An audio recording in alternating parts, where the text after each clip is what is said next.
ఆదిలాబాద్ జిల్లా కేంద్రంలో మాజీ మంత్రి జోగు రామన్న ఇంటి వద్ద ఉద్రిక్తత నెలకొంది. జోగు రామన్నను హౌస్ అరెస్ట్ చేశారు పోలీసులు. Chanaka Korata barrage pump house శుద్ధి కార్యక్రమానికి జోగు రామన్న పిలుపునివ్వడంతో ఆయన ఇంటి వద్ద భారీగా పోలీసులు మోహరించారు.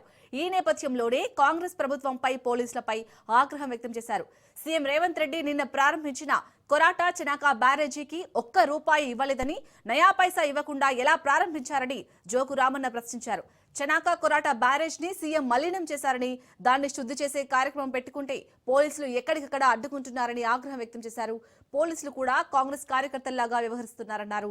ఎన్ని రోజులు మమ్మల్ని ఆపినా ఏదో ఒక రోజు ప్రాజెక్టును శుద్ధి చేస్తామన్నారు.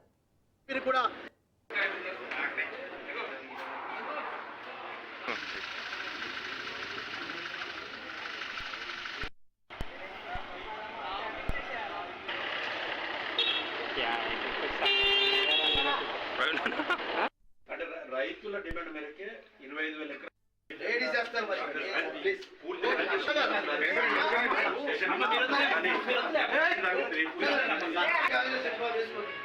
మీరే కాంగ్రెస్ చేసుకొని మీరే కాంగ్రెస్ పార్టీ కార్యకర్త పనిచేయండి. భారతీయ జనతా పార్టీ కాంగ్రెస్ పార్టీ వచ్చి ఇలా బీఆర్ఎస్ పార్టీని తొక్కేయాలా, బీఆర్ఎస్ పార్టీ రాష్ట్రంలో బీఆర్ఎస్ పార్టీని తొక్కేయాలని ఎప్పటికీ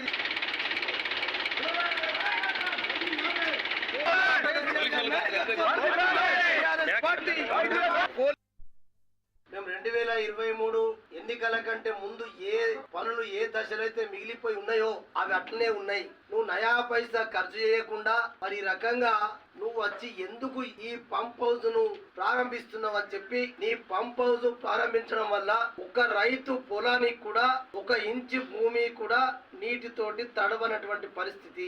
మరి నీ నీళ్లు విడుదల చేసినప్పుడు రైతుల పొలాలకు నీళ్లు వెళ్తే అది ఒక లాభం అవుతుంది, రైతులు సంతోషపడతారు. నువ్వు నయా పైసా ఇవ్వకుండా నువ్వు విడుదల చేసిన నీళ్లు రైతుల పొలాలకు 1 ఇంచు కూడా భూమి తడవనటువంటి పరిస్థితి తెలిసి కూడా నిన్న మీరు ప్రారంభోత్సవం చేసినటువంటి పంప్ హౌస్ దగ్గరికి ఈ పాపాల భైరవులు, ఆ ముఖ్యమంత్రి గారు, ఈ స్థానిక ఎమ్మెల్యే గారు ఇద్దరు ఇక్కడ దొంగలు తయారైంది. వీళ్ళు పాపాత్ములు. ప్రజల రక్తం దాగుదాం, పేదోళ్ళ రక్తం దాగుదాం ఇద్దరం కలిసి పేరుకు బీజేపీ, పేరుకు కాంగ్రెస్, ఇద్దరు బడే బాయ్ చోటే బాయ్, ఇద్దరు దొంగలు కలిసి నిన్న అక్కడ ఆ పంప్ హౌస్ దగ్గర ఆ భూమిని మలినం చేసిండ్రు. ఆ మలినాన్ని అదే పెనుగంగా జలంతో పాలాభిషేకం చేసి ఆ పాపాత్ములు ఎక్కడెక్కడ తిరిగిండ్రో ఆ మలినాన్ని ఏదైతే శుద్ధి చేసే కార్యక్రమం ఇలా బీఆర్ఎస్ పార్టీ రైతుల అందరం కలిసి ఈ కార్యక్రమం చేసుకున్నాం. దీన్ని కూడా పోలీసు వాళ్ళు కూడా ఏమైపోయిందంటే ఇక కాంగ్రెస్ చేసుకుంటే తప్పున్నది, వాళ్ళు కూడా కాంగ్రెస్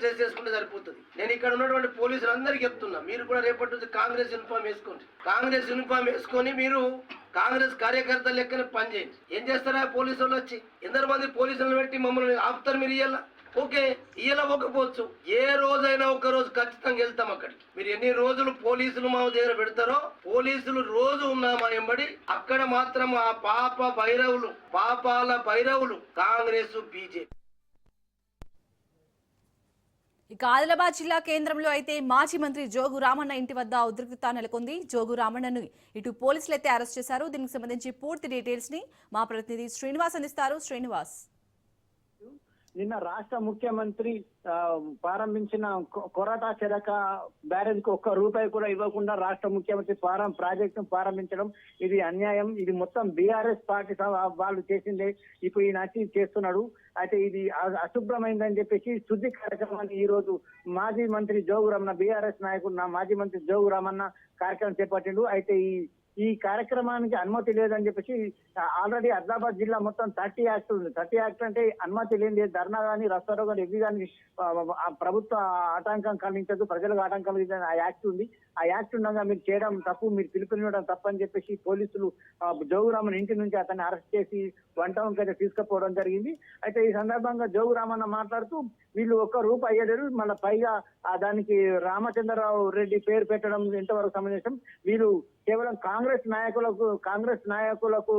నాయకుల పేర్లు పెట్టడం కరెక్ట్ కాదని చెప్పన్నారు. బీజేపీ కాంగ్రెస్ 2 పార్టీ నాయకులు కలిసి ఈ రాష్ట్రాన్ని నాశనం చేస్తున్నారు. యాక్చువల్ గా ఇది అతను 1 రూపాయి చేయడం అన్యాయం అని చెప్పేసి శుద్ధి కార్యక్రమం చేసిండు. అయితే ఇప్పుడు జోగు రామన్ మాత్రం అరెస్ట్ చేసి పోలీస్ స్టేషన్ తీసుకుపోవడం జరిగింది. Right, thank you Srinivas. మీరే కాంగ్రెస్ చేసుకొని మీరే కాంగ్రెస్ పార్టీ కార్యకర్త పనిచేయండి. భారతీయ జనతా పార్టీ కాంగ్రెస్ పార్టీ వచ్చి ఇలా బీఆర్ఎస్ పార్టీని తొక్కేయాలా, బీఆర్ఎస్ పార్టీ రాష్ట్రంలో బీఆర్ఎస్ పార్టీని తొక్కేయాలి.